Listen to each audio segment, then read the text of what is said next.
I usually start with my engagement with my members by asking about having them doing the self-assessment on where they are right now in terms of their money management.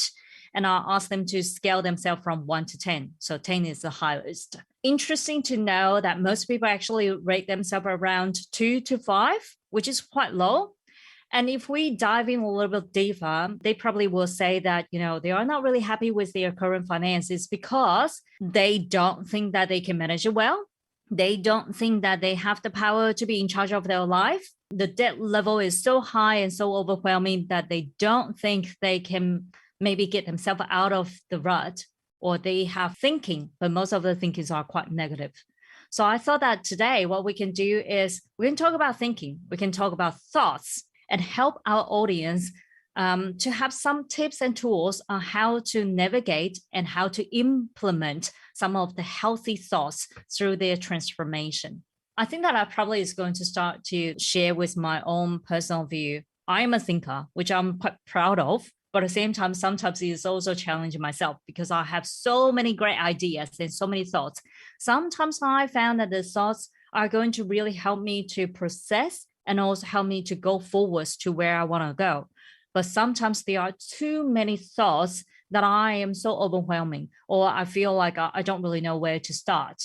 So do you also have the same issues that I have at the moment? I would also classify myself as a thinker, but I see mainly two different types of thoughts. There's the thoughts that are more empowering, that allows you to solve problems. And there's the other side of the thoughts that very often are negative thoughts, or thoughts that kind of limit your progress. And I think that, I guess the first experiment we can play with is to start to make a list of which one is the most prominent in our life, to find out whether we have more tendency to have empowering thoughts or more tendency to have, disempowering thoughts. And that is the first assessment that people can do to really see, okay, where they are currently in their life with their thinking process. Yeah. Yeah. And I think that especially every day where I'm making so many decisions, like the other day, one of my friends were asking me that she got an offer as a job offer. She take that while she is actually running her own business. So that job opportunity is actually really, really appealing. And I could understand the reason why.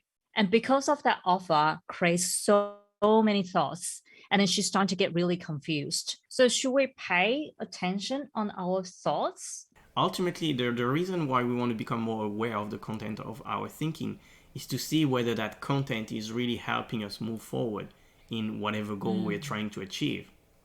Because if it's not, then there's opportunities for us to start to change a little bit the way we think.